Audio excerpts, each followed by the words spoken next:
दोस्तों जरा सोचो, आपके जिम में एक सबसे फिट लड़की है जो रोज रोइंग मशीन पे 500 कैलोरीज बर्न करती है, जो क्रॉसफिट करती है, जो ट्रेडमिल पर मैराथन भी दौड़ती है।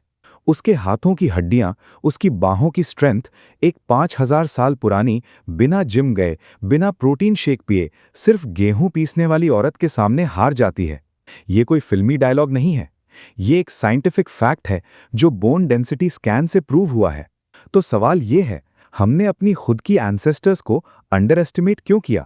आज हम उन 5 एविडेंसेस की बात करेंगे जो प्रूव करते हैं कि pre historic women modern elite athlete से भी ज्यादा फिजिकली पावरफुल थीं। और ट्रस्ट मी, पॉइंट नंबर 4 आपको चेयर से उठा देगा। Welcome back to the sapiens code. चलिए एक मिथ तोड़ते हैं जो हमें स्कूल से लेकर डिस्कवरी चैनल तक सब जगह सिखाया गया।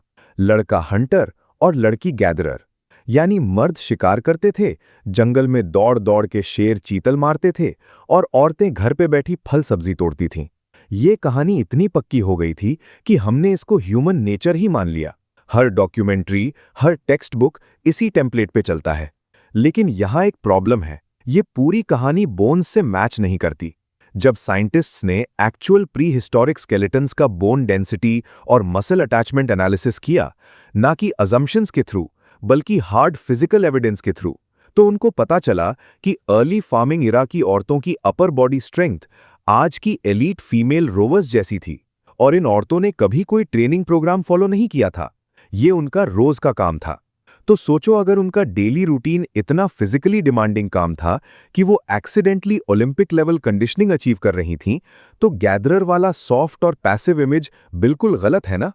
अब ये पूरा मिथ एक नए लेंस से देखना पड़ेगा, और इसी लेंस से हम आगे बढ़ेंगे। चलिए सबसे पहला प्रूफ देखते हैं, और ये वाला जेन्युइनली माइंड ब्लोइंग है। आपने देखा होगा, पुराने जमाने में गेहूं या ज्वार पीसने के लिए एक बड़ी फ्लैट स्टोन होती थी जिसे सैडल क्वर्न कहते हैं। औरत उसके ऊपर बैठती थी और एक दूसरा छोटा स्टोन लेके कई घंटों तक आगे पीछे ग्रेन को पीसती रहती थी। अब यहाँ साइंस एक इंटरेस्टिंग मोड़ लेता है। रिसर्चर्स ने जब इस एग्जैक्ट मोशन का बायोमैकेनिकल एनालिसिस किया, तो उन्हें पता चला कि ये back and fourth pulling movement बिल्कुल कॉम्पिटिटिव रोइंग जैसा है। Same muscle groups, same loading pattern, same bone stress response जो एक प्रोफेशनल रोअर के आर्म्स में होता है। ये कोई वेग कंपैरिजन नहीं है, ये एक प्रिसाइज बायोमैकेनिकल मैच है। मतलब रोज सुबह 4-5 घंटे गेहूं पीसने वाली औरत बिना जाने अपने आप को एक एलीट एथलीट जैसा ट्रेन कर रही थी। अब आर्म्स तो ठीक है, लेकिन लेग्स का क्या? अर्ली नियोलिथिक औरतों की लेग बोन्स जब मॉडर्न डे फीमेल एथलीट्स के लेग बोन्स से कंपेयर की गईं, तो स्ट्रेंथ लेवल ऑलमोस्ट आइडेंटिकल निकला। Zero structure training, zero coach, zero gym membership, सिर्फ रोज का सर्वाइवल रूटीन, जैसे पानी लेना, जानवर संभालना, खेत में काम करना और लंबी दूरी पैदल चलना। यानी उनका वर्कआउट प्लान लिटरली उनकी जिंदगी थी। लेकिन यहाँ एक ट्विस्ट आता है जो बहुत कम लोगों को पता है। ब्रॉन्ज एज तक आते आते जब फार्मिंग सेटल हो गई, जब लोग एक जगह रहना शुरू हो गए, तो इन्हीं औरतों की लेग बोन्स उनसे पहले की नियोलिथिक औरतों के मुकाबले लगभग 12% कमजोर हो गई थीं।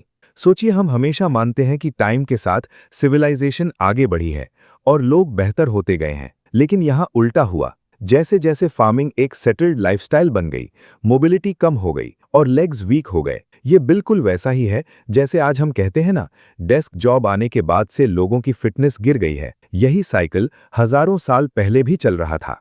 अब ये वाला पॉइंट सीधा लड़का ही हंटर है वाले मिथ के दिल पे वार करता है। पेरू में एक 9000 साल पुरानी ग्रेव मिलती है। अंदर होती है एक फीमेल स्केलेटन और उसके साथ पूरा एक हंटिंग टूल किट, जिसमें स्पीयर पॉइंट्स, कटिंग टूल्स, सब कुछ जो सिर्फ बिग गेम हंटर्स के पास होता था।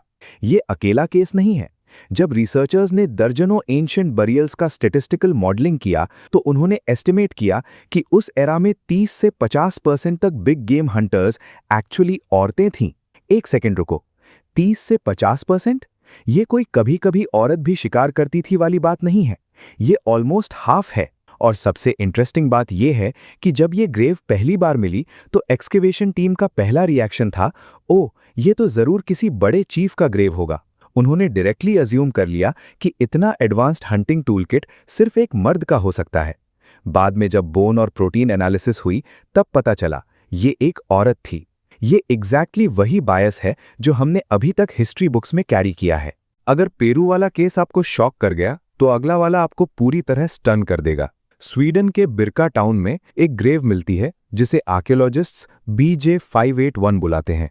इस ग्रेव में क्या था? एक स्वॉर्ड, एक एक्स, आर्मर पियर्सिंग एरोज, 2 घोड़े और एक वॉर स्ट्रैटेजी बोर्ड। मतलब ये ग्रेव लिटरली स्क्रीम कर रही थी कि यहाँ एक हाई रैंकिंग मिलिट्री कमांडर दफन है। और करीब 1 सदी तक सबने मान लिया कि ये एक वॉरियर किंग की ग्रेव है।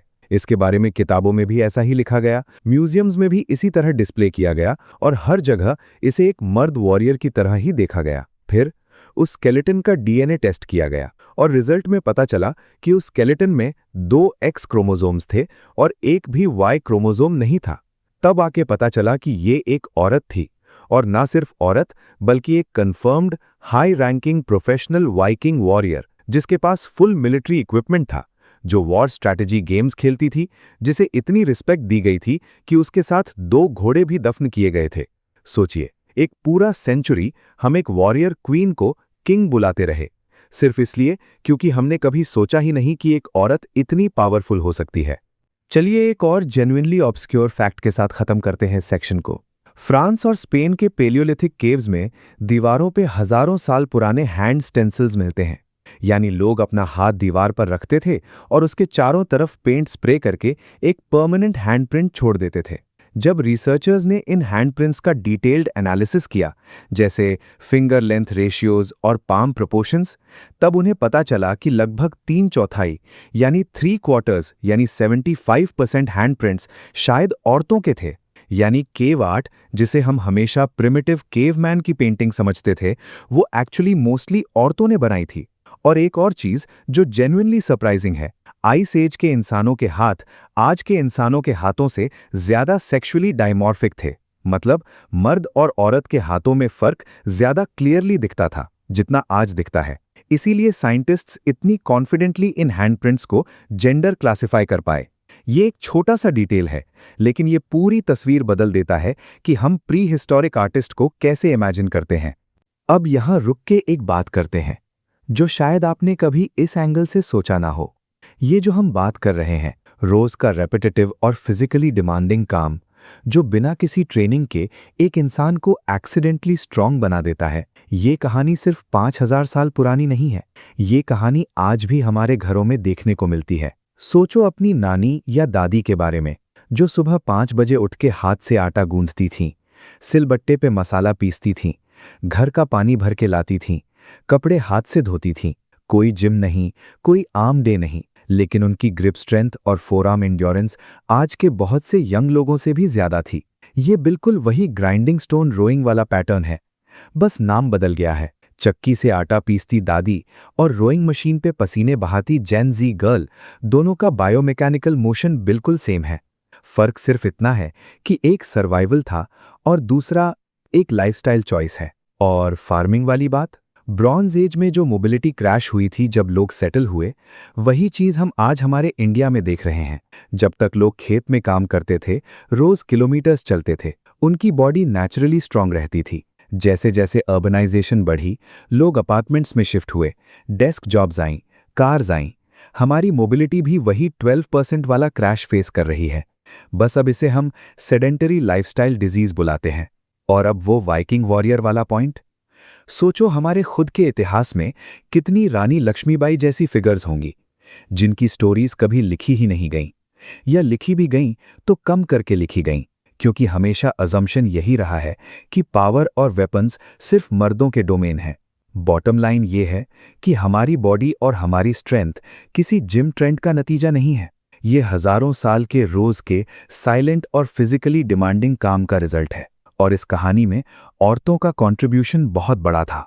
तो चलिए इस पूरी जर्नी को रैप करते हैं। हमने देखा कि प्री हिस्टोरिक औरतें सिर्फ गैदरर्स नहीं थीं, वो हंटर्स थीं, वॉरियर्स थीं, आर्टिस्ट्स थीं, और उनका रोज का काम उन्हें बिना किसी ट्रेनिंग के एलीट एथलीट लेवल स्ट्रांग बना देता था। हमने देखा कि साइंस ने खुद इस ट्रूथ को डेकेड्स तक नजरअंदाज किया, क्योंकि हम सिर्फ फीमेल बोन्स को मेल बोन्स से कंपेयर करते रहे, कभी एक दूसरे से नहीं। और सबसे पावरफुल पार्ट, नियांडरथल औरतों की बात करें तो उनकी बोन्स फार्मिंग एरा की औरतों से भी ज्यादा डेंस थीं। उनके मसल अटैचमेंट पॉइंट्स और भी ज्यादा प्रोनाउंस्ड थे। मतलब ये जो स्ट्रॉन्ग प्री हिस्टोरिक वुमन की इमेज हम अभी बना रहे हैं, ये भी सिर्फ एक डेटा पॉइंट है, एक पूरे स्पेक्ट्रम का। स्ट्रेंथ इवोल्यूशन के साथ एक स्ट्रेट लाइन में नहीं बढ़ी। ये एक कॉम्प्लेक्स ट्विस्टिंग स्टोरी है, जहां हर एरा अपनी खुद की कहानी लिखता है। अगली बार जब आप अपनी नानी को देखें आटा गूंथते हुए, या किसी डॉक्यूमेंट्री में वो केवमैन हंटिंग वाला सीन देखें, तो एक सेकंड रुक के सोचो, असली कहानी जो बोन्स बता रही हैं कहीं ज्यादा कॉम्प्लेक्स और कहीं ज्यादा पावरफुल है। अगर आज की इस वीडियो ने आपकी सोच बदलने पर मजबूर कर दिया हो, तो चैनल को सब्सक्राइब कर दीजिए, क्योंकि द सेपियंस कोड पे हम ऐसे ही हिडन ह्यूमन हिस्ट्री के एविडेंसेस ढूंढते रहते हैं हर हफ्ते। नीचे कमेंट में बताना इन 5 पॉइंट्स में से कौन सा पॉइंट आपको सबसे ज्यादा शॉक कर गया। मिलते हैं अगली वीडियो में एक और छुपे हुए सच के साथ।